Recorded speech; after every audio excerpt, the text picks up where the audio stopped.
أعوذ بالله من الشيطان الرجيم. بسم الله الرحمن الرحيم.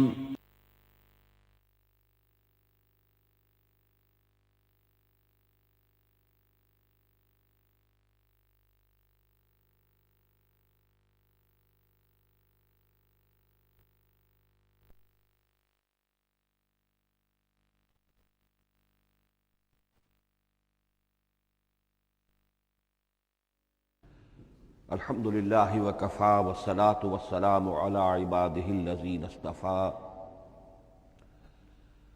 خصوصاً علی افضلہم وخاتم النبیین محمد الامین وعلی معین. اما بعد فاعوذ باللہ من الشیطان الرجیم. بسم اللہ الرحمن الرحیم. رب اشرح لي صدري ويسر لي امري واحلل عقدة من لساني يفقهوا قولي. اللهم ربنا انس وحشتنا في قبورنا وارحمنا بالقرآن العظيم. اللهم اجعله لنا اماما ونورا وهدى ورحمة. اللهم ذكرنا منه ما نسينا وعلمنا منه ما جهلنا وارزقنا تلاوته آناء الليل وآناء النهار واجعله لنا حجة يا رب العالمين آمین. کل دو نشستوں میں تعارف قرآن کے ضمن میں جن عنوانات پر گفتگو ہو چکی ہے ان میں سے ایک تشنا رہا قرآن حکیم کی ترتیب اور تقسیم. اس کی تدوین کے بارے میں گفتگو ہماری مکمل ہو چکی تھی کہ قرآن حکیم کی تدوین 3 مراحل میں مکمل ہوئی. اولاً خود حضور صلی اللہ علیہ وسلم نے اللہ تعالیٰ ہی کے حکم سے قرآن مجید کو مرتب کر دیا اور اس مرتب شکل میں امت کو منتقل کیا. ترتیب معین ہو چکی تھی لیکن وہ کتابی شکل میں ما بین الدفتین جمع نہیں ہوا.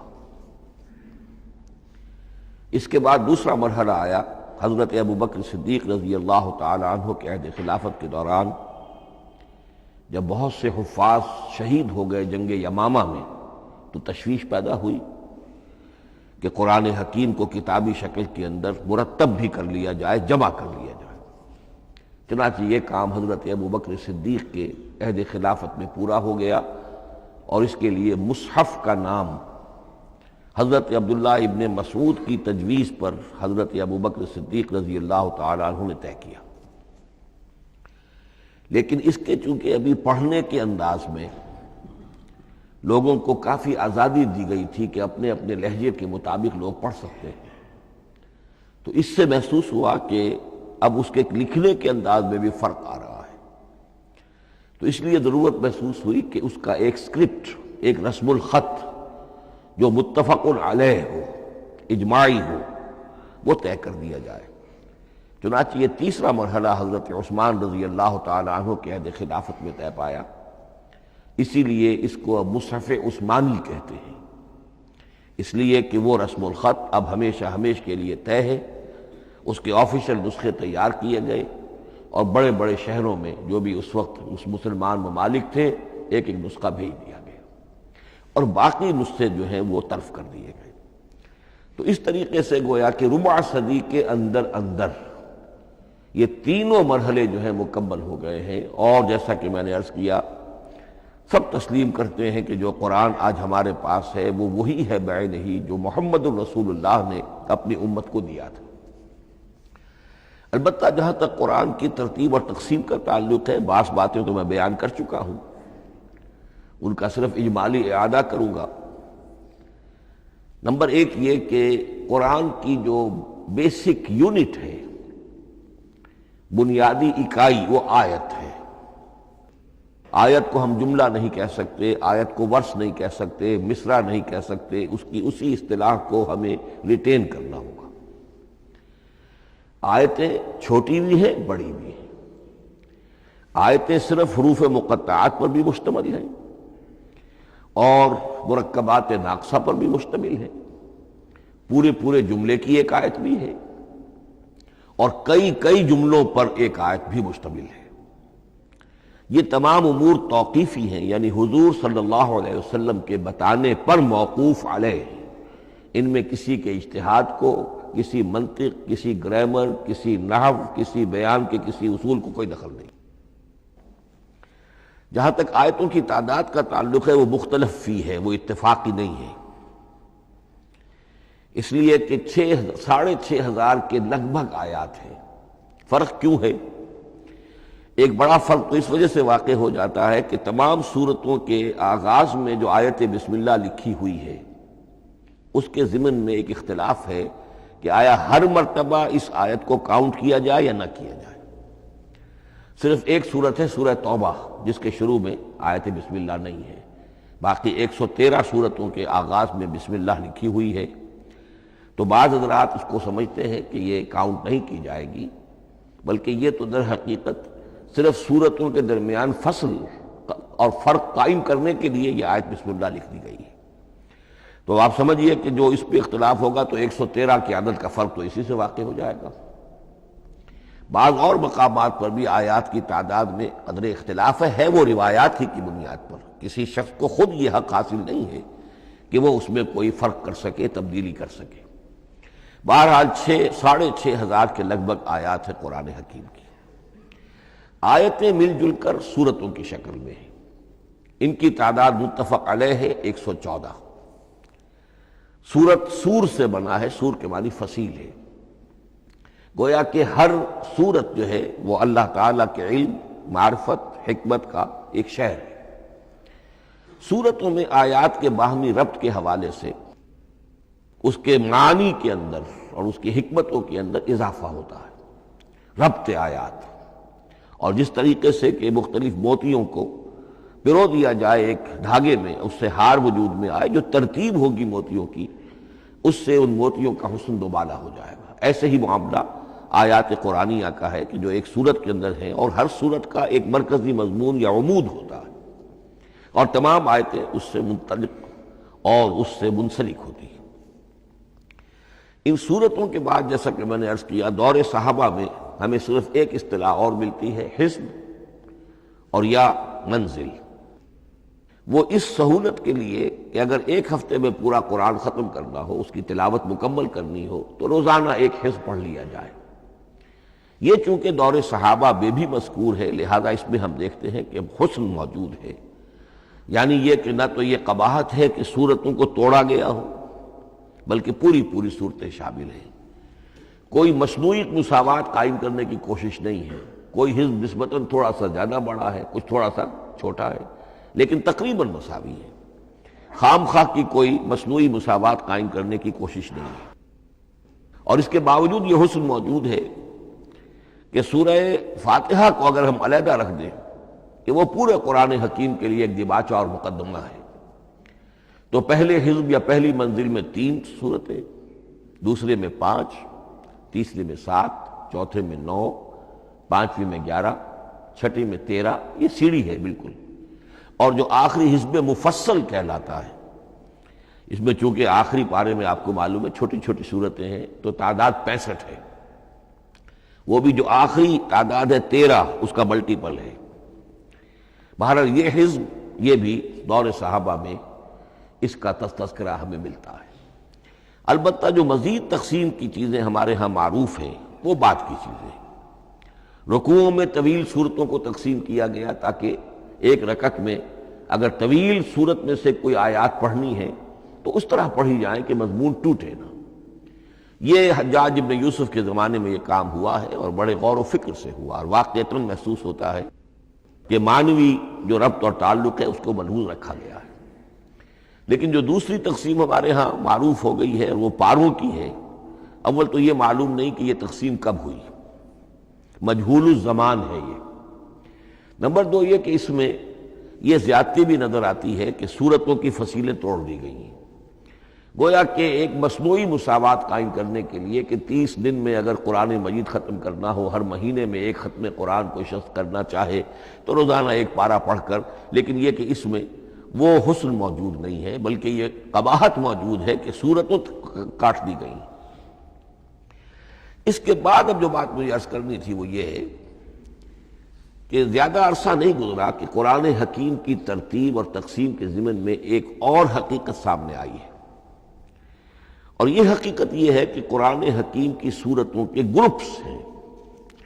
اب یہ چونکہ ایک بالکل ماضی قریب کا معاملہ ہے، اس سے پہلے یہ ذکر موجود نہیں تھا۔ اول تو یہ بات بھی مان لیجئے کہ قرآن مجید میں ترتیب اور نظم، اس کے بارے میں ہمارے اسلاف نے نہ کوئی زیادہ محنت کی اور نہ انہوں نے سمجھا کہ اس میں کوئی خاص ربط ہونا ضروری ہے۔ لیکن یہ کہ عہد حاضر میں مولانا حمید الدین فراہی رحمۃ اللہ علیہ ہندوستان میں ایک ایسے عالم پیدا ہوئے کہ جنہوں نے نظم قرآن کو اپنا خاص موضوع بنایا کہ یہ جو آیات باہم جوڑی گئی ہیں تو آخر کوئی حکمت ہے، سورتوں میں جو ربط قائم کیا گیا ہے یقیناً حکمت پر مبنی ہے، ورنہ سب سے سیدھی ترتیب تو جیسا کہ میں نے کل عرض کیا تھا یہ ہوتی ترتیب نزولی سے قرآن کو مرتب کر دیا جاتا۔ لیکن یہ کہ سورتیں آپ کو معلوم ہے طویل سورتوں میں ایسا بھی ہے کہ وہ ایک وقت میں نازل نہیں ہوئی بلکہ متعدد اوقات میں، اور سورہ بقرہ جو ہے وہ تقریباً 2 سال میں اس کی جو تنزیل ہے وہ مکمل ہوئی۔ تو پھر کن آیتوں کو جوڑنا، کس کو کہاں رکھنا ہے، کس کو کہاں رکھنا ہے، تو یہ حضور صلی اللہ علیہ وسلم نے خود کیا ہے، اللہ تعالیٰ کے حکم سے کیا ہے، تو یہ چیزیں حکمت سے خالی تو نہیں ہو سکتی۔ تو انہوں نے اس کو خاص اپنا موضوع بنایا اور ان کے سامنے بعض حقائق آئے ہیں، وہ حقائق ہیں جو اب میں آپ کے سامنے بیان کر رہا ہوں۔ اس میں ایک اشکال ہو سکتا ہے، اسے میں چاہتا ہوں کہ پہلے رفع کر دوں کہ یہ چیز اگر ہمارے اسلاف کے نظر میں نہیں آئی اور ان کی توجہ ادھر نہیں ہوئی تو یہ تو گویا کہ ایک بڑی مشکوک سی بات ہوگی۔ قرآن مجید کے علم کے ضمن میں گویا کہ متقدمین کے فہم پر ہمیں کچھ تان کرنا ہوگا، لیکن یہ بات درست نہیں ہے۔ قرآن مجید ایک ایسی کتاب ہے جس کے بارے میں خود حضور نے جو فرمایا لا تنقضی عجائبہ، اس قرآن کے عجائب کبھی ختم نہیں ہوں، ولا یخلق عن کثرت الرد، بار بار کے پڑھنے سے اس پر کوئی پرانا پن، کوئی بوسیدگی طاری نہیں ہوگی، ولا یشبع منہ العلماء، اور کبھی اہل علم اس سے سیری محسوس نہیں کریں گے۔ تو قرآن مجید لا تنقضی عجائبہ، جیسے جیسے دنیا آگے بڑھ رہی ہے، تمدن آگے بڑھ رہا ہے، علم انسانی جو ہے مادی فزیکل سائنسز کا علم آگے بڑھ رہا ہے، قرآنی حقائق اور مبرہن ہو رہے ہیں، اور واضح ہو رہے ہیں، اور نکھر رہے ہیں۔ بہت سی باتیں ہمارے اسلاف کے علم میں نہیں آ سکتی تھی، اس لیے کہ ابھی انسانی معلومات کا دائرہ بہت ہی محدود تھا۔ ذوالقرنین کون تھے؟ اب چونکہ تاریخ مفسرین کے علم میں نہیں تھی تو سکندر اعظم کو سمجھا گیا کہ ذوالقرنین ہے، حالانکہ سکندر کی شخصیت اور ذوالقرنین کی وہ شخصیت جو قرآن میں بیان ہوئی ہے دونوں میں کوئی مناسبت ہے ہی نہیں۔ اسی طریقے کا معاملہ یہ کہ نظم قرآن کا ایک پہلو کہ جو ابھی پوری طریقے سے آشکارا نہیں ہوا تھا، یہ دور وہ ہے کہ جس میں اللہ کی فضل و کرم سے وہ بات بھی اب کھل کر سامنے آئی ہے، اور اس سے در حقیقت توثیق ہو رہی ہے حضور کے اس فرمان کی کہ لا تنقضی عجائبہ، اس کے عجائب کبھی ختم نہیں ہوں گے۔ انسان محنت کرے گا، کوشش کرے گا، یہ ہیروں کی ایک ایسی کان ہے جس میں سے اور ہیرے نکلتے چلے جائیں گے۔ اس کے ضمن میں ایک بات تو میں نے آپ سے کل عرض کر دی تھی اور آج پھر بھی کہی ہے، سورتوں میں بھی ایک ربط ہے، آیات جو سورتوں کے اندر جوڑی گئی ہیں، پھر سورتیں اکثر و بیشتر جوڑوں کی شکل میں ہیں۔ اس کی کچھ مثالیں بھی کل میں نے آپ کو دی تھی۔ قرآن مجید کی ایک آیہ مبارکہ ہے وَمِن كُلِّ شَيْءٍ خَلَقْنَا زَوْجَيْنِ لَعَلَّكُمْ تَعْقِلُونَ یا لَعَلَّكُمْ تَذَكَّرُونَ، مجھے پوری طرح یاد نہیں ہے۔ ہم نے ہر شے کو جوڑوں کی شکل میں پیدا کیا، اگرچہ اس کو چونکہ قرآن مخلوق نہیں ہے ہم اس پر اس کا اطلاق نہیں کریں گے، لیکن من کل شیء خلقنا زوجین، اس میں اس قدر کیٹیگوریکل سٹیٹمنٹ ہے کہ معلوم ہوتا ہے کہ یہ اصول اتنا اللہ تعالیٰ کے ہاں اتنا پسندیدہ ہے کہ قرآن مجید کی صورتوں میں بھی یہ صورتوں کے بھی جوڑوں کی شکل میں ہونا یہ بہت ہی اظہر من الشمس ہے۔ بعض جگہوں پر تو اظہر من الشمس ہے، بعض جگہوں پر ذرا تدبر کر کے بات معلوم ہوتی ہے۔ البتہ کہیں کہیں آپ کو نظر آئے گا کچھ منفرد صورتیں بھی ہیں، اور ان میں سے بعض یہ جب دوران ترجمہ یہ چیزیں آئیں گی تو اب میں صرف اس وقت حوالہ دے سکوں گا، بڑی تیزی سے ہمیں چلنا ہوگا، اس وقت میں چاہتا ہوں کہ ذہن میں یہ حقائق بیٹھ جائیں۔ بعض جگہوں پر آپ دیکھیں گے تین تین صورتوں کے گروپ ہیں، ان میں سے دو کے مابین تو نسبت زوجیت کامل ہے، بلکہ یہ سمجھ لیجئے نسبت زوجیت کہتے کس کو ہے؟ دو چیزیں مل کر کسی مقصد کی تکمیل کریں، ان دونوں میں ایسی نسبت ہونی چاہیے ریسیپروکل کہ وہ ایک دوسرے کی تکمیل کے لیے اور کسی مقصد کے حصول کے لیے ان کے مابین ایک تعلق قائم ہو، یہ زوجیت ہے۔ اسی طریقے سے قرآن مجید میں جب صورتیں آتی ہیں جوڑوں کی شکل میں تو کسی مضمون کا ایک رخ وہ ایک صورت میں آ جائے گا، اس کا دوسرا رخ دوسری صورت میں آ جائے گا، اور دونوں مل کر جسے ہم کہتے ہیں تصویر کے دونوں رخ، وہ رخ مکمل ہو جائیں گے، بات پوری ہو جائے گی۔ البتہ بعض جگہوں پر ہے کہ تین تین صورتوں کے سب گروپس ہیں۔ میں اس معاملے میں گروپ کا لفظ ریٹین کر رہا ہوں اس لیے کہ قدیم تو یہ تصور تھا نہیں، جدید اصطلاح ہے، تو اس میں چونکہ اب بہت سے الفاظ انگریزی زبان کے اب اردو میں آ گئے ہیں کہ اس کی جگہ کوئی اور بہت ہی کوئی کوشش کر کے لفظ آیا جائے تو وہ شاید زیادہ عام فہم نہیں ہوگا، یا عام فہم ہے۔ تو گروپس اور سب گروپس، چھوٹے گروپ بڑے گروپ، تو یہ چھوٹے گروپ جو ہے تین تین صورتوں کے، ان میں سے دو کے مابین تو نسبت زوجیت بتمام و کمال ہوگی، اور تیسرے کی حیثیت ضمیمے کی ہوگی۔ اس کی مثالیں بعد میں آئیں گی۔ البتہ یہ جو ضمیمے ہوتے ہیں خود ان کے، یا جو دوسری منفرد صورتیں ہیں، خود ان میں آپ کو فصل کے ساتھ نسبت زوجیت مل جائے گی۔ اس سے آگے چلیے، اب اصل ہے وہ شے جس کو میں آج چاہتا ہوں بیان کرنا۔ قرآن حکیم کی صورتوں کی ایک گروپنگ اس اعتبار سے سامنے آئی، کچھ صورتیں مکی پھر مدنی، پھر مکی پھر مدنی، پھر مکی پھر مدنی، پھر مکی پھر مدنی۔ ایسا کیوں ہے؟ بڑی قابل غور بات ہے، اس میں کوئی حکمت ہے؟ اور عجیب بات یہ سامنے آئی، اس اعتبار سے بھی قرآن کے 7 گروپ بنتے ہیں، ہر گروپ میں ایک یا ایک سے زائد مکی صورت اور پھر ایک یا ایک سے زائد مدنی صورتیں، ایک گروپ پورا ہو گیا۔ دوسرے گروپ میں پھر ایک یا ایک سے زائد مکی صورت، پھر ایک یا ایک سے زائد مدنی صورتیں، وہ پھر گروپ مکمل ہو گیا۔ یہ گروپ بھی قرآن حکیم میں 7 ہے۔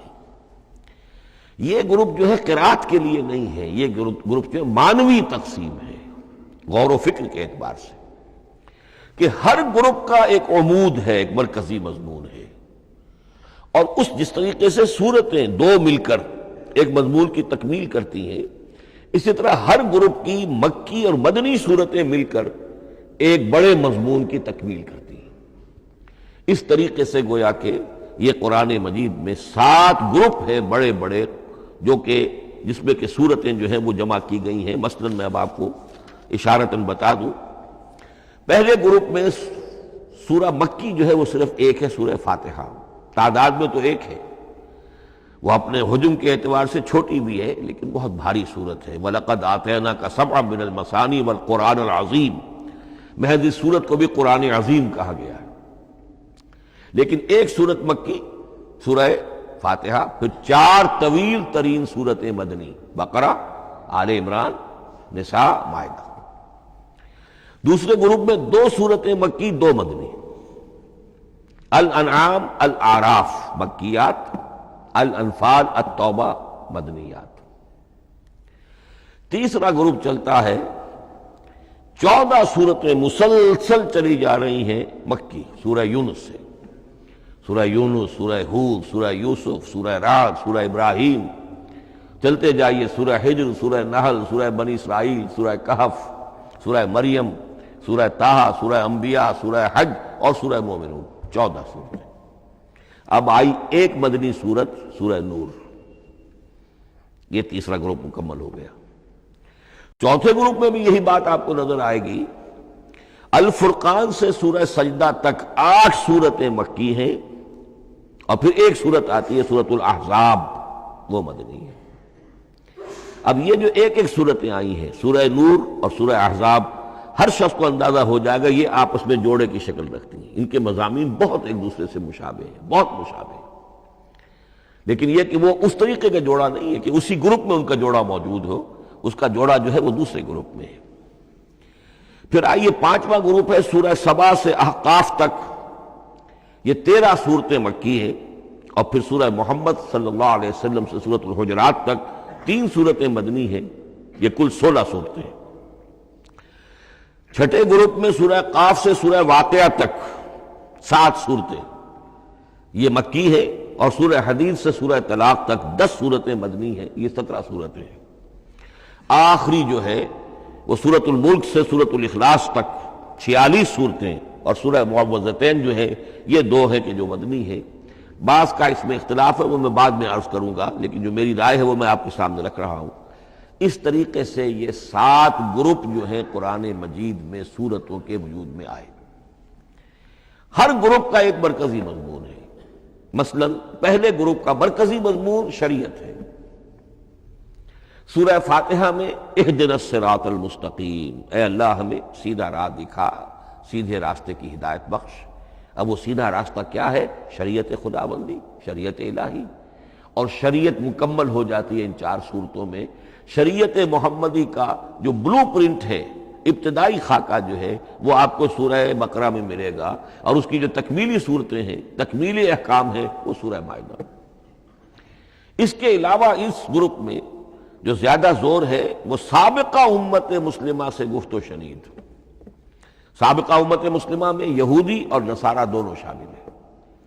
اب ان پر جرح بھی ہے، ان پر تنقید بھی ہے، ان کو ملامت بھی ہے، ان کو ان کی قرارداد جرم ان کے خلاف جو ہے وہ بھی دی گئی ہے، اور پھر یہ کہ ان کو معزول کر کے اور نئی امت کو اس مقام پر نصب کرنے کا اعلان ہے، اور ان کو بڑی زوردار دعوت ہے کہ اب محمد پر ایمان لاؤ اور قرآن پر ایمان لاؤ صلی اللہ علیہ وسلم۔ یہ پہلا گروپ ہے۔ اسی طریقے سے ہر گروپ کا، اب یہ ساتھ ساتھ جب ہم چلیں گے تو میں تفصیل کے ساتھ بیان کرتا جاؤں گا کہ اس گروپ کا یہ مرکزی مضمون ہے، اور اس طور سے یہ صورتیں آپس میں ایک دوسرے کے ساتھ مربوط ہیں۔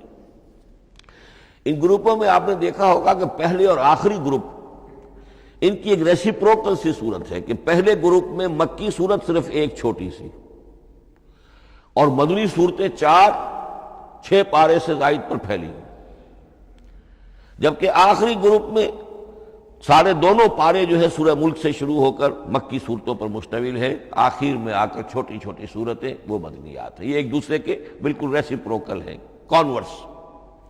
لیکن دوسرا گروپ ادھر سے اور دوسرا ادھر سے، یعنی چھٹا، یہ بڑے متوازن ہیں۔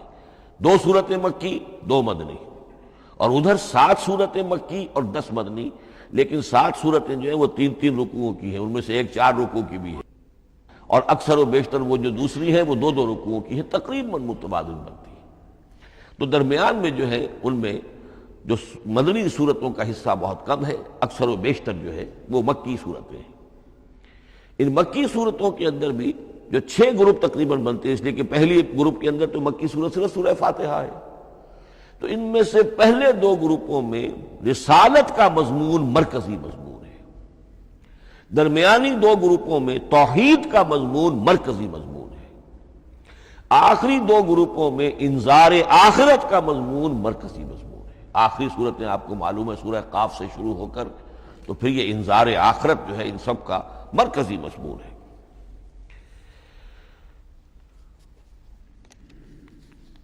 مدنی قرآن جو ہے یہ بھی آپ نوٹ کر لیجئے کہ کل قرآن کا 1/3 ہے تقریباً، اور اس 1/3 کا 2/3 پورا کا پورا پہلے گروپ میں آ گیا ہے۔ سورہ بقرہ، سورہ آل عمران، سورہ نساء، سورہ مائدہ۔ باقی تو پھر جا کے سورہ احزاب، سورہ نساء، پھر 3 چھوٹی صورتیں، پھر آخر میں 2 بہت چھوٹی چھوٹی صورتیں، سورہ انفال اور سورہ توبہ۔ لیکن یہ کہ یہ 2/3 جو ہے مدنی قرآن کا حجم بالکل پہلے ہی اس گروپ کے اندر آ گیا ہے۔ اس کی بھی حکمت ہے، کیوں مدنی صورتوں کو پہلے رکھا گیا؟ میرے علم میں نہیں ہے کہ اس موضوع پر کسی شخص نے گفتگو کی ہو سوائے محمد مارمڈیوک پکتھال کے۔ میرے علم کی حد تک ہو سکتا ہے کہ کسی اور مفسر نے، کسی محقق نے کوئی بات کہی ہو، اس سے بھی زیادہ وزنی کہی ہو، لیکن میرے علم کی حد تک مارمڈیوک پکتھال نے اپنے جو ترجمہ کیا ہے انگریزی میں، اس کے دیباچے میں اس موضوع پر گفتگو کی ہے، بہت ہی عمدہ بات کہی ہے۔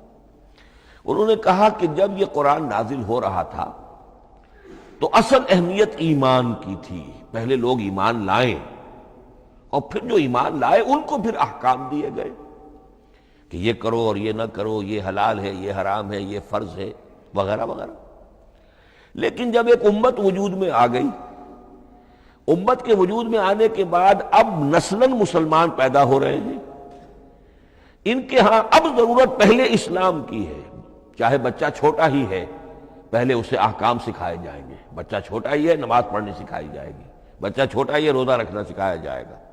تو امت کے اس طرح تشکیل پا جانے کے بعد اب اصل اہمیت جو ہے وہ احکام کی ہو گئی ہے، احکام اب مقدم ہے اور ایمان کا معاملہ جو ہے وہ اس کے بعد مؤخر ہے۔ کوئی شخص بالغ ہوگا، ذہین ہوگا، فطین ہوگا، غور و فکر کی صلاحیت سے اگر اللہ تعالیٰ نے اسے بہرور کیا ہوگا پھر وہ حقیقت ایمان تک رسائی حاصل کرے گا، ورنہ یہ ہے کہ عام ایک مسلمان جو ہے اسے جہاں تک احکام کا تعلق ہے ان پر تو عمل کرنا ہی ہے۔ تو یہ بڑی میں سمجھتا ہوں کہ ذہانت پر مبنی بات ہے کہ جو محمد مارملیوک پلتھال نے کہی ہے اور مجھے اس سے اتفاق ہے۔ اب آئیے اگلا معاملہ، اگلی بحث، اگلا موضوع، قرآن کا موضوع کیا ہے؟ کیا قرآن فلسفے کی کتاب ہے، سائنس کی کتاب ہے؟ کیا یہ جیولوجی کی کتاب ہے، فزکس کی کتاب ہے، کس چیز کی کتاب ہے؟ تو پہلی بات یہ سمجھیے، قرآن کا موضوع ہے انسان، لیکن انسان کی اناٹمی نہیں، انسان کی فزیولوجی نہیں، انسان کی انتھروپولوجی نہیں، کچھ نہیں، انسان کی ہدایت۔ یہ ہدایت کا لفظ بنیادی ہے قرآن مجید کے لیے۔ چنانچہ دیکھیے ذرا نوٹ کر دیجئے، سورہ بقرہ کے شروع ہی میں ھدی للمتقین، پھر اس کے وسط میں ھدی للناس، سورہ یونس میں فرمایا ھدی ورحمۃ للمؤمنین، سورہ لقمان میں فرمایا ھدی ورحمۃ للمحسنین،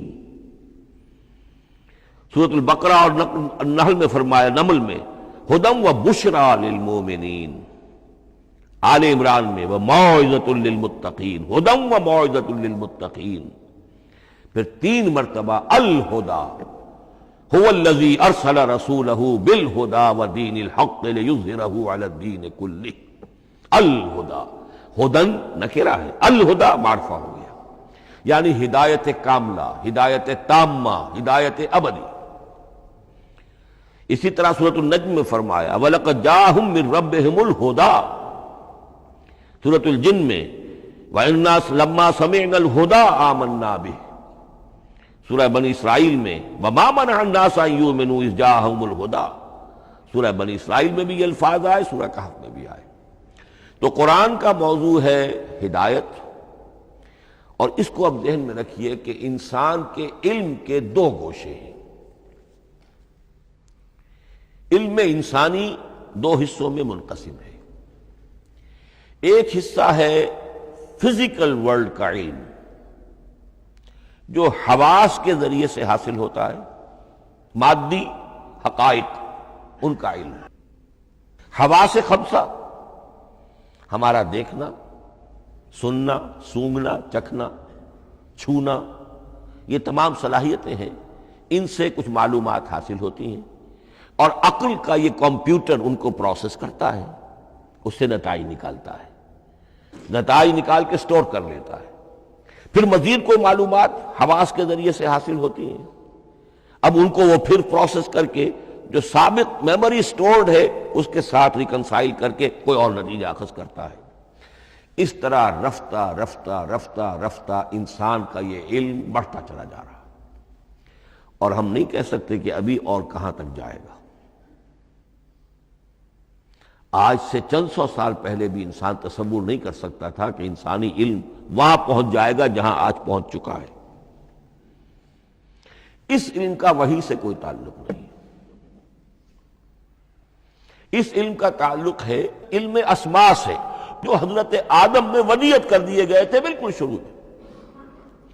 سورہ بقرہ کا 4تھا رکوع جو ہے اس کے شروع میں ذکر ہے وَعَلَّمَ آدَمَ الْأَسْمَاءَ كُلَّهَا، اللہ نے آدم کو تمام نام سکھا دیے،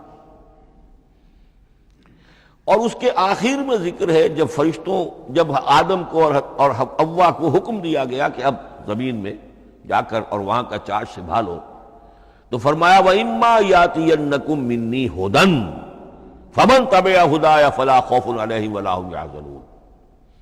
وہ علم ہدایت ہے، یہ دو چیزیں بالکل علیحدہ ہیں۔ علم اسماء در حقیقت یوں سمجھیے کہ جیسے آم کی گٹھلی میں پورا آم کا درخت ہوتا ہے، وہی تو گٹھلی ہے جو آپ زمین میں دباتے ہیں، پھر اگر پانی وہاں پڑتا ہے، زمین میں روئیدگی بھی ہے، وہ گٹھلی پھٹے گی، وہ جو اس میں سے دو پتے نکلیں گے، وہ پتے اوپر بڑھیں گے، درخت بنے گا۔ وہ پورا درخت جو ہے آم کی گٹھلی میں موجود تھا، صرف اسے پورا درخت بننے میں 2 سال 3 سال 4 سال لگیں گے، لیکن درخت موجود تھا، پوٹینشلی بالقوہ پورا درخت آم کی گٹھلی میں موجود تھا۔ ایکچولی بالفعل وہ آم کا درخت جو ہے کئی سال کے اندر وجود میں آیا۔ بعین ہی یہ معاملہ ہے، کل مادی حقائق کا کل علم حضرت آدم علیہ السلام کے وجود میں ودیعت کر دیا گیا پوٹینشلی۔ اب اس کی ایکسفولیشن ہو رہی ہے، وہ بڑھتا جا رہا ہے، برگ و بار لا رہا ہے، اور یہ علم جو ہے اس کا تعلق جیسا کہ میں نے عرض کیا آسمانی ہدایت سے نہیں ہے۔ اب یہ خود رو پودا ہے، بڑھتا چلا جا رہا ہے، اور کہاں تک پہنچے گا؟ علامہ اقبال نے صحیح تعبیر کی ہے، عروج آدم خاکی سے انجم سہمے جاتے ہیں کہ یہ ٹوٹا ہوا تارا مہ کامل نہ بن جائے۔ علامہ کی زندگی میں تو انسان نے چاند پر قدم نہیں رکھا تھا، لیکن یہ کہ اب تو چاند پر قدم رکھ کر انسان آ چکا۔ تو عروج آدم خاکی سے انجم سہمے جاتے ہیں کہ یہ ٹوٹا ہوا تارا مہ کامل نہ بن جائے۔ یہ ہے انسانی علم۔ اس انسانی علم کے ساتھ اگر وہ علم وہی علم ہدایت نہ ہو تو یہ علم جو ہے بجائے خیر کے شر بن جاتا ہے۔ آج وہ شیطانی قوت بن چکا ہے، وہ علم ہلاکت کا سامان بن چکا ہے، تباہی کا ذریعہ بن چکا ہے۔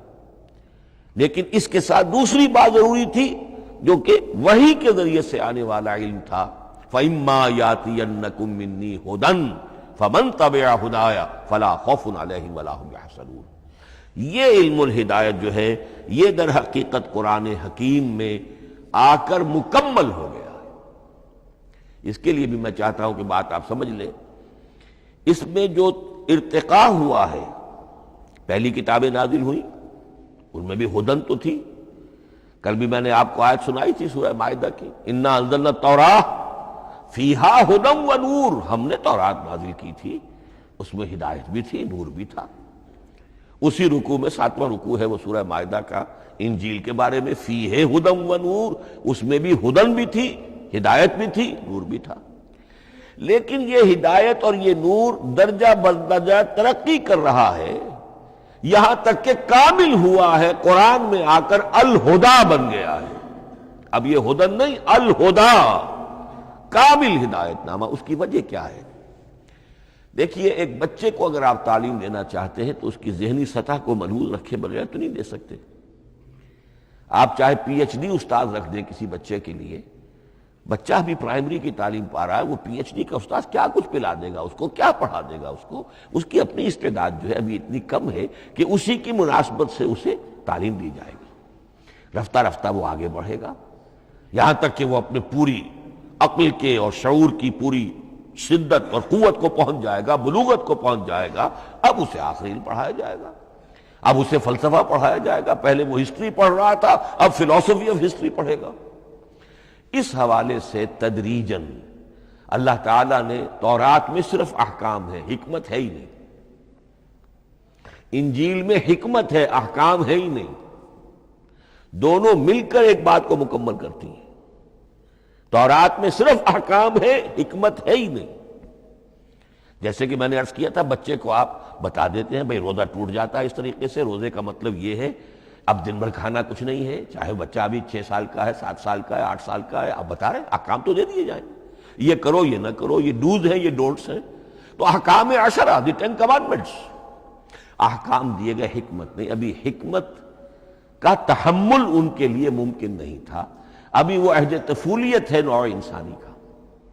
یوں سمجھیے کہ آج سے 3500 سال قبل کا انسان، 1400 قبل مسیح میں تورات دی گئی ہے حضرت موسیٰ علیہ السلام کو۔ اب یہ 2000 مسیح آنے والا ہے تو 3400 سال پہلے کی بات ہے، تو انسانی ذہن ابھی جس سطح پر تھا، یہاں تک کہ 2000 سال پہلے حضرت مسیح علیہ السلام کے بھی یہ الفاظ انجیل میں موجود ہیں، اب بھی موجود ہیں۔ اپنے حوارین سے آپ نے فرمایا تھا ابھی مجھے تم سے اور بھی بہت سی باتیں کہنی تھیں، مگر ابھی تم ان کا تحمل نہیں کر سکو گے، جب وہ فارقلیت آئے گا تو تمہیں سب کچھ بتائے گا۔ یہ پیشین گوئی تھی محمد الرسول اللہ صلی اللہ علیہ وسلم۔ ابھی تم تحمل نہیں کر سکتے، ابھی 600 برس اور چاہیے تمہاری ذہنی بلوغت کے لیے۔ تو الہدا مکمل ہوا ہے قرآن حکیم میں آ کر۔ البتہ ایک نقطہ اس میں نوٹ کیجئے، قرآن مجید اگرچہ کتاب ہدایت ہے، سائنس کی کتاب نہیں ہے، لیکن اس میں سائنٹیفک فینومینا کی طرف اشارے موجود ہیں۔ چونکہ قرآن مجید ان تمام جو بھی یہ کائناتی حقائق ہیں، ان سب کو آیات الہیہ قرار دیتا ہے۔ ان فی خلق السماوات والارض واختلاف اللیل والنہار والفلک التی تجری فی البحر بما ينفع الناس وما انزل اللہ من السماء من ماء فاحیا بہ الارض بعد موتها وبث فیہا من کل دابۃ وتصریف الریاح والسحاب المسخر بین السماء والارض لآیات لقوم یعقلون۔ یہ سب نشانیاں ہیں اللہ کی قدرت، اللہ کی عظمت، اللہ کے علم کامل، اللہ کی حکمت بالغہ، سب نشانیاں۔ تو یہ جو فزیکل فینومینا ہے ان کی طرف قرآن ریفر کرتا ہے۔ بعض حقائق وہ ہے کہ جن کا تعلق اسٹرانومی سے ہے، کل فی فلک یسبحون، یہ تمام اجرام سماویہ جو ہیں یہ اپنے اپنے مدار میں تیر رہے ہیں، معلوم ہوا ہر شے حرکت میں ہے۔ انسان پر تو ایک دور ایسا گزرا ہے وہ یہ سمجھتا تھا زمین ساکن ہے اور سورج حرکت کر رہا ہے، پھر ایک دور آیا کہا نہیں سورج ساکن ہے، زمین حرکت کرتی ہے، اس کے گرد چکر لگاتی ہے، اور آج ہمیں معلوم ہوا ہر شے حرکت میں ہے، ہر شے۔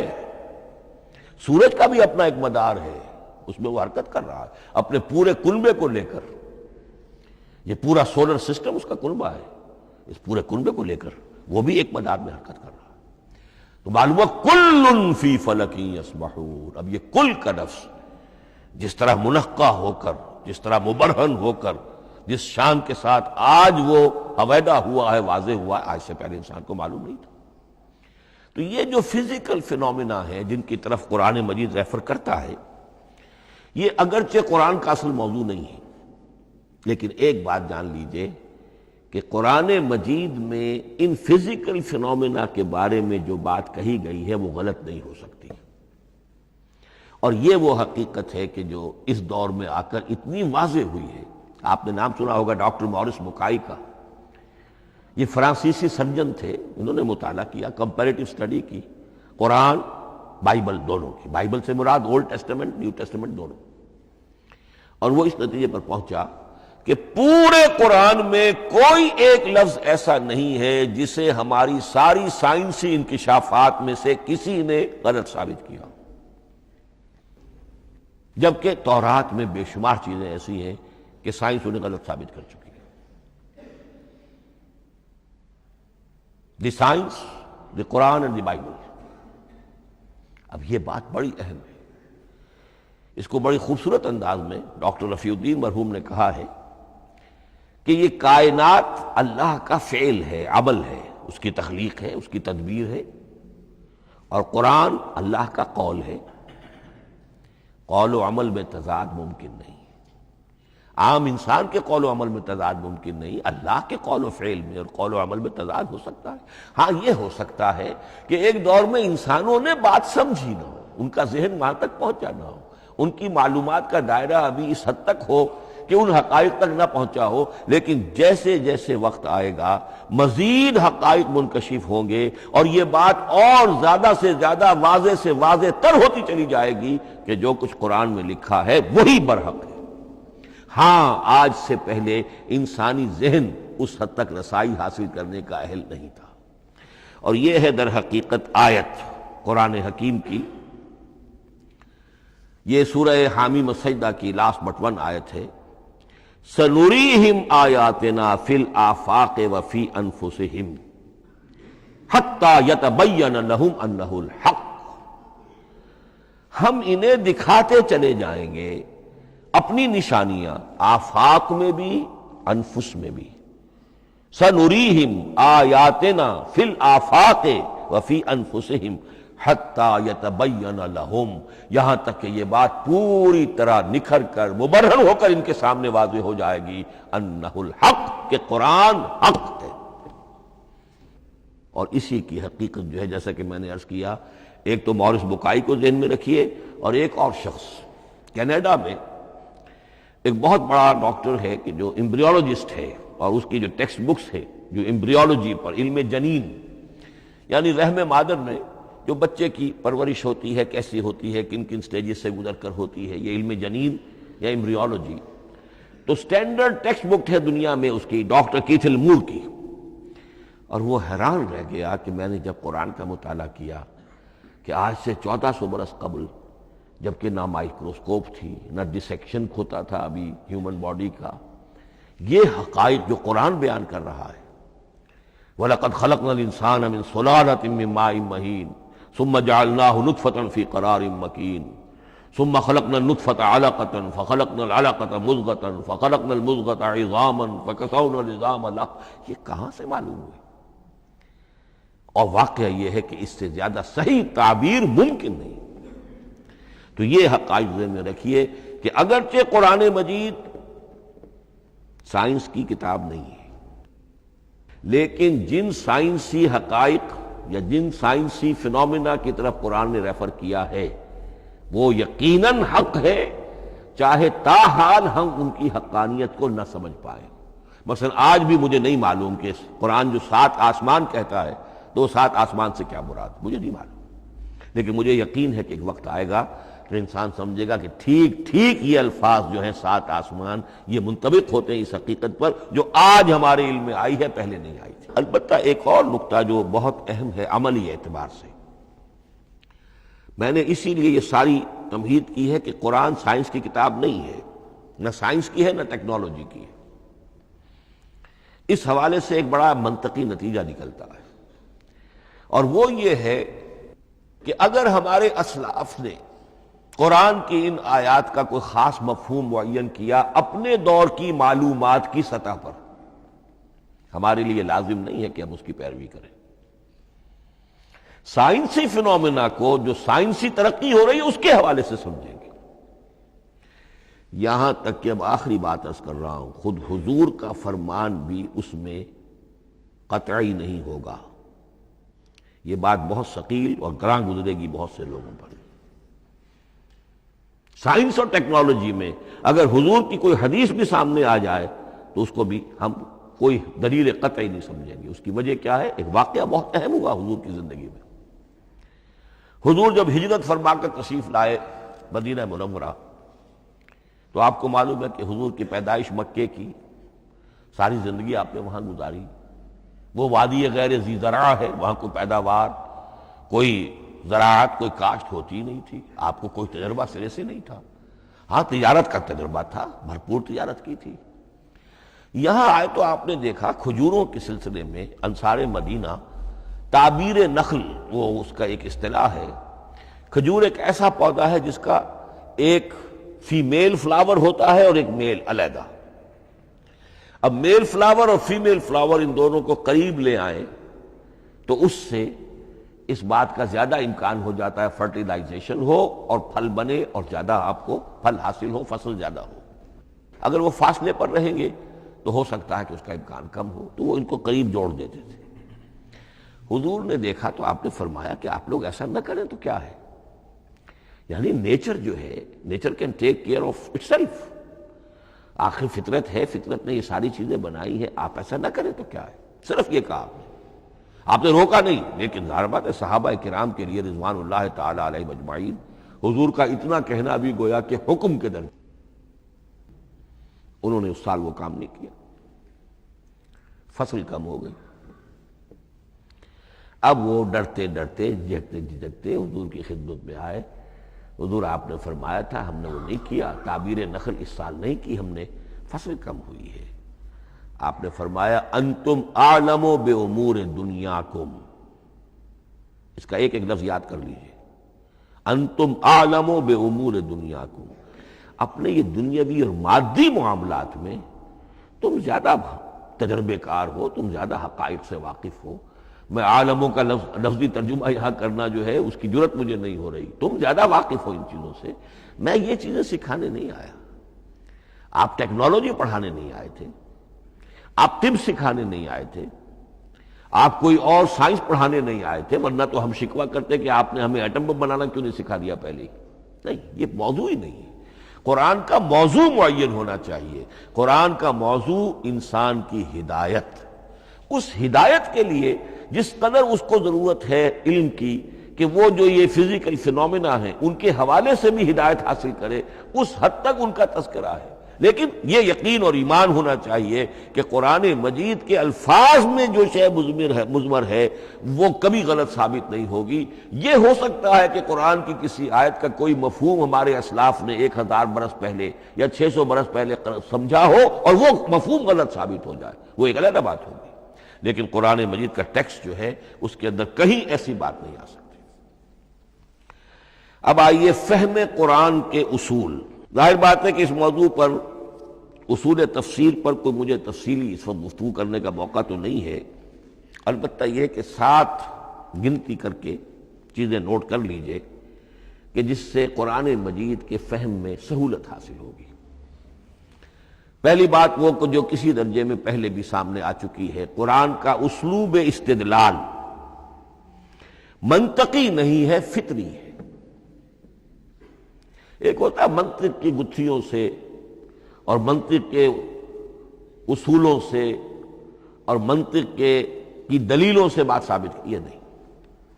قرآن فطرت انسانی کے مطابق بات کرتا ہے۔ ایک ان پڑھ شخص بھی قرآن کو اپنے سے دور یا اپنے آپ کو قرآن سے دور نہیں سمجھے گا اگر ذرا سا وہ قرآن کو سمجھ سکتا بس۔ لیکن یہ ہے کہ قرآن مجید کا جو اسلوب ہے وہ ایک تو یہ کہ منطقی نہیں ہے، فطری ہے، یا اس میں اگر ایک لفظ کا اضافہ کیا جائے خطابی ہے۔ خطابی کیا ہوتا ہے؟ جو میں کل عرض کر چکا ہوں، خطبے کی ایک شان ہوتی ہے، وہ دلیل کے ساتھ ساتھ جذبات سے بھی اپیل کرتا ہے، اور اس میں آپ کو ایک اپنے باطن میں جھانکنے کی دعوت دی جاتی ہے۔ تم ذرا اپنے باطن میں جھانک کر دیکھو۔ بعض آیات ایسی ہیں، بڑی پیاری آیات ہیں، افی اللہ شک فاطر السماوات والارض، بس کیا اللہ کی ہستی میں بھی کوئی شک ہو سکتا ہے جو آسمانوں اور زمین کا پیدا کرنے والا ہے؟ غور کرو، سوچو۔ تو یہ صرف آپ کے دروں بینی، آپ کو اپنے اندر جھانکنے کی دعوت ہے۔ اسی طرح اَإِنَّكُمْ لَتَشْهَدُونَ أَنَّ مَعَ اللَّهِ آلِهَةً أُخْرَىٰ، کیا واقعتاً تم اس کی گواہی دیتے ہو کہ اللہ کے ساتھ کوئی اور بھی الہ ہے؟ یہ گویا کہ کسی کے آنکھوں میں آنکھیں ڈال کر پیئرسنگ آئیز کے ساتھ کسی سے سوال کرنا، کیا واقعی؟ اور اس میں در حقیقت کون سی ہے پس منظر میں؟ یہ بنائے ہوئے ڈھکوسلے ہیں، ان پر خود تمہارا دل مطمئن نہیں ہے۔ تم کہتے تو ہو یہ ہمارا عقیدہ ہے اور یہ ہماری بات ہے اور یہ ہمارا موروثی عقیدہ ہے، ھذا ما وجدنا علیہ آباءنا، ہم نے آباء، لیکن واقعتاً غور تو کرو، کیا واقعی تم گواہی دیتے ہو کہ اللہ کے سوا کوئی اور الہ بھی موجود ہے؟ اس کو آپ کہیں گے خطابی انداز۔ نمبر 2، قرآن حکیم میں 2 طرح کی آیات ہیں، محکمات اور متشابہات۔ یہ سورہ آل عمران کے شروع میں یہ بہت اہم مضمون جو ہے وہ آ گیا ہے۔ هو الذی انزل علیک الکتاب منہ آیات محکمات ہن ام الکتاب واخر متشابہات، آل عمران آیت نمبر 7۔ اب یہ جو متشابہات ہیں یہ کون سی ہیں اور محکمات ہیں وہ کون سی ہیں، اس کو ذہن میں رکھیے۔ نمبر 1، محکم قطعی، تمام جتنی بھی آیات احکام ہیں وہ محکم ہیں، یہ کرو یہ نہ کرو، یہ جائز یہ حرام، آیات احکام محکم، اسی ایک مادے سے لفظ بنا ہے یہ، محکم بھی اور احکام حکم۔ البتہ عالم غیب کی ساری خبریں متشابہات میں سے، عالم غیب ہو، عالم ارواح ہو، عالم برزخ ہو، عالم آخرت ہو، ان کے تمام حقائق یہ متشابہات میں سے، ان کو ہم حقیقتاً سمجھ نہیں سکتے، ہمارا تجربہ ہی نہیں، ہمارا کوئی مشاہدہ ہی نہیں۔ جیسا کہ ایک حدیث میں آیا ہے، جنت کی جو بھی نعمتیں ہیں، ایک تو وہ نعمتیں جن کا ذکر قرآن میں ہے اور ان الفاظ میں ہے جن سے ہم واقف ہیں۔ اب ان میں تو یہ ہے کہ حور و قصور اور پھل اور یہ اور دودھ اور شہد اور وغیرہ وغیرہ وغیرہ، وہ چیزیں ہم جانتے ہیں، تو وہ بھی حق ہے، ایسے ہی ہوں گی، اتوب ہی متشابہہ، لیکن یہ صرف نزل ہے، یہ تو ابتدائی مہمان نوازی ہے۔ نزل من غفور رحیم، جو اصل ضیافت ہونی ہے اہل جنت کی، اس کے بارے میں فرمایا وہ نعمتیں دینے ملیں گی، ما لا عین رات ولا اذن سمعت وما خطر علی قلب بشر، جو نہ کسی آنکھ نے کبھی دیکھی، نہ کسی کان نے کبھی سنی، نہ کسی انسان کے دل پر ان کا خیال تک وارد ہو، انہیں ہم کیا سمجھیں گے؟ تو عالم برزخ، عالم آخرہ، عالم غیب، عالم ارواح، ان کی تمام چیزوں کو ہم آیات متشابہات میں سے سمجھیں گے۔ البتہ یہ جو سائنٹیفک فنومینا والی باتیں ہیں مادی علوم کی، ان میں یہ ہے کہ متشابہ اور محکم ہونے کا معاملہ بدلتا چلا جا رہا ہے۔ جب تک وہ ہمارا سائنسی علم وہاں تک نہیں پہنچا تھا، وہ آیت ابھی متشابہ تھی، سمجھ میں نہیں آ رہی تھی، لیکن اب جب کہ وہ بات وہاں پہنچ گئی اور کھل گئی بات، اب معلوم ہوا کل فی فلک یسبحون، اب یہ آیت محکمات میں آ گئی، اب یہ وہ بات نہیں رہی کہ جس کا صحیح مفہوم سمجھنا ہمارے لیے مشکل ہو۔ تیسری بات، تفسیر اور تعویل میں کیا فرق ہے؟ تفسیر کا عام طور پر لفظ استعمال ہوتا ہے لفظی طور پر، الفاظ کی بحث، نحوی بحث، قواعد گرامر جو ہے ان کے حوالے سے جو بحث کی جائے گی وہ تفسیر ہے، اور اس کی اصل حقیقت اور مدلول کو سمجھنے کی جو کوشش کی جائے گی وہ تعویل ہے۔ تو یہ دو الفاظ جو ہیں یہ مختلف ہوں گے، تفسیر اور تعویل۔ نمبر 4، تعویل عام اور تعویل خاص، یہ بہت اہم موضوع ہے۔ دیکھیے قرآن مجید نازل ہوا ایک خاص ٹائم اینڈ سپیس پس منظر میں، آج سے 1400 برس قبل 610 عیسوی سے لے کر 632 عیسوی تک نازل ہوا، حجاز میں نازل ہوا۔ اس کی ایک اولین مخاطب قوم تھی، وہ ان پڑھ قوم تھی، پڑھے لکھے شاذ الشاذ کالمعدوم کے درجے میں تھے، وہاں فلسفے کا سوال نہیں، کوئی منطق کی بات نہیں، کچھ بھی نہیں، اور اولین مخاطب وہی ہیں، اور جو بھی حالات ہیں اس وقت کے ان کے حوالے سے بات کی جا رہی ہے۔ اب قرآن مجید کی ہر آیت پر اولاً غور ہوگا اس اعتبار سے، جب یہ نازل ہوئی ہے تو اس کا اس وقت کیا مفہوم سمجھا گیا، اس خاص کانٹیکسٹ میں، ٹائم اینڈ سپیس کانٹیکسٹ میں کیا مفہوم سمجھا گیا، یہ ہے تعویل خاص۔ لیکن اب دوسری طرف دیکھیے، یہی کتاب ہدایت ہے ابد الآباد تک کے لیے، اسی کتاب کو 20ویں صدی عیسوی کے انسان کے لیے بھی ہدایت نامہ بننا ہے۔ اگر دنیا طویل ہے اور 500 برس تک ہے تو 25ویں صدی عیسوی کے انسان کے لیے بھی ہدایت نامہ یہی کتاب بننی ہے۔ یہ عرب کے امیین کے لیے ہدایت نامہ تھی تو ایران کے فلسفیوں کے لیے بھی تو ہدایت نامہ تھی۔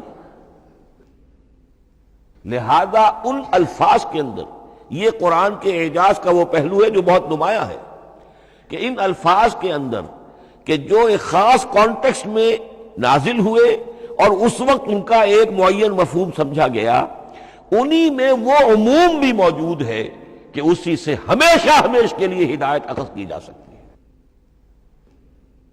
اس کو ہم کہیں گے تعویل عام، اس کانٹیکس سے ذرا نکال کر اب اس آیت کے الفاظ، اس کا در و بست، اس کا ما سبق، اس کے بعد ما بعد، سیاق و سباق، اس کے حوالے سے بیٹھ کر بات کی جائے۔ تعویل خاص میں شان نزول پیش نظر رہے گا، تعویل عام میں اس آیت کے الفاظ، ان کا در و بست اور آیت کا سیاق و سباق، یہ زیادہ زیر بحث رہے گا۔ تو معلوم ہوا کہ یہ دونوں چیزیں اپنی اپنی جگہ اہم ہیں۔ نہ تو انسان صرف تعویل خاص تک اپنے آپ کو محدود کر لے، اگر وہ کرے گا تو گویا کہ وہ صرف اس دور کا قرآن پڑھ رہا ہے، آج کا قرآن وہ نہیں پڑھ رہا۔